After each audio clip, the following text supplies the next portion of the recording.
दोस्तों नमस्कार। बहुत सारी जड़ी बूटियां जो है हमारे आसपास ही होती हैं, लेकिन हमें उनका जो है पहचान नहीं होती, इसलिए हम उनका इस्तेमाल नहीं कर पाते।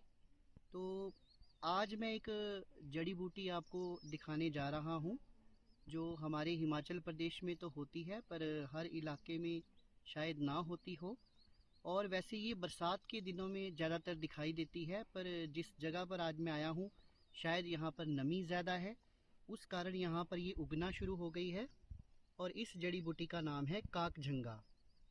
देखिए, काक झंगा की पहचान जब आप करेंगे तो जो हमारा अपा मार्ग होता है, जिसको हमारे हिमाचल प्रदेश में पुटकंडा भी कहते हैं, उसकी तरह ही ये बहुत मिलती जुलती होती है, लेकिन साइज़ में ये उससे बहुत छोटा होता है। देखिए, इसकी टहनी भी कुछ उसी तरह की है और ये पत्ते जो हैं वो भी उसी तरह के हैं, लेकिन इसका जो साइज़ होता है वो अपा मार्ग से काफ़ी छोटा होता है। ये पौधा जो है काफ़ी छोटा होता है और इसके ऊपर जो फूल खिलते हैं, बैंगनी कलर के फूल खिलते हैं।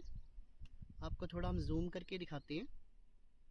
तो ये फूल जो है बहुत ही खूबसूरत होते हैं, बैंगनी कलर के इस तरह के फूल लगते हैं। तो ये इसकी पहचान है। और इसका पंचांग, यानी कि इसके जड़, इसके फूल, इसके पत्ते, इसकी ये टहनियाँ, सब चीज़ें जो हैं बहुत ही उपयोगी हैं और बहुत सारे रोगों में इनका इस्तेमाल होता है। तो एक एक करके मैं बताऊंगा। सबसे पहले, जिनके मुंह में छाले रहते हैं और छालों के साथ साथ कईयों को ओरल कैंसर भी हो जाता है, जो लोग तंबाकू ज़्यादा खाते हैं। और ये जो बीमारी है बहुत दुर्लभ बीमारी होती है, ये बड़ी आसानी से नहीं जाती है।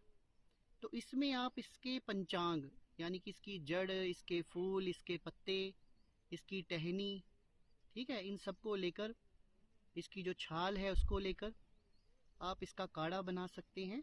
उस काढ़े को आप पी भी सकते हैं और उससे आप मुंह में कुल्ला भी कर सकते हैं।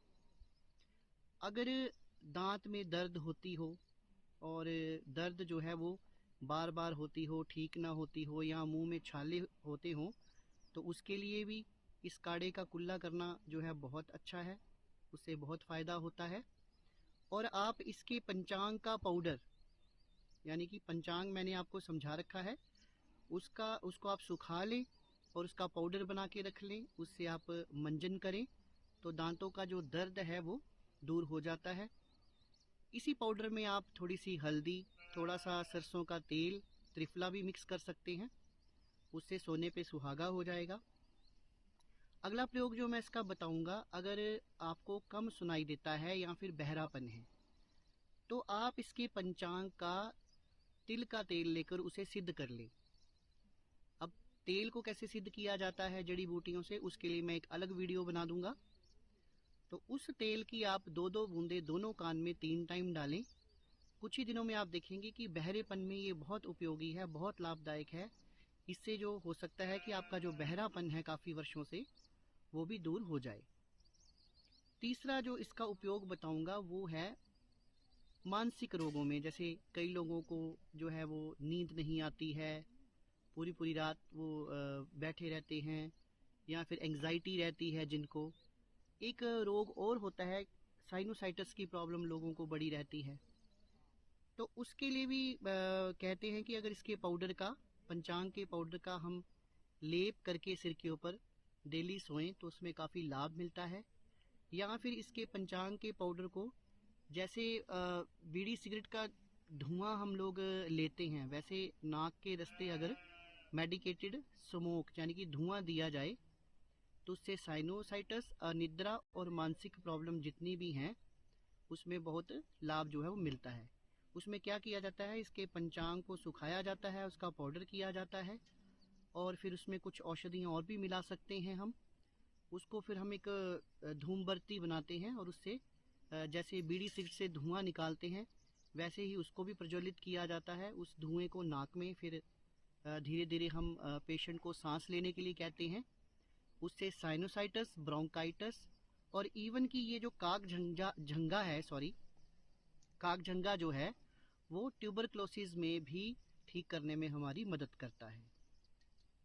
तो एक बार फिर से आपको इस जड़ी बूटी की हम पहचान बता देते हैं। बाकी अगर पेट के रोगों की समस्या भी है, आपको बवासीर है, आपके पेट में जलन रहती है, अफारा रहता है, तो उसके लिए भी काकझंगा जो है ये बहुत ही अच्छा माना गया है। उसमें आप इसका क्वाथ जो है उसका सेवन कर सकते हैं। पेट के रोगों में अगर आंतों में सोजिश है, इस तरह की सभी प्रॉब्लम्स के लिए भी ये बहुत लाभदायक है। तो मुझे कमेंट सेक्शन में ज़रूर कमेंट करके बताना कि ये जो काकझंगा का जो जड़ी बूटी है या पौधा है, इसको आपकी स्टेट में क्या कहा जाता है और आप कौन सी स्टेट से हैं।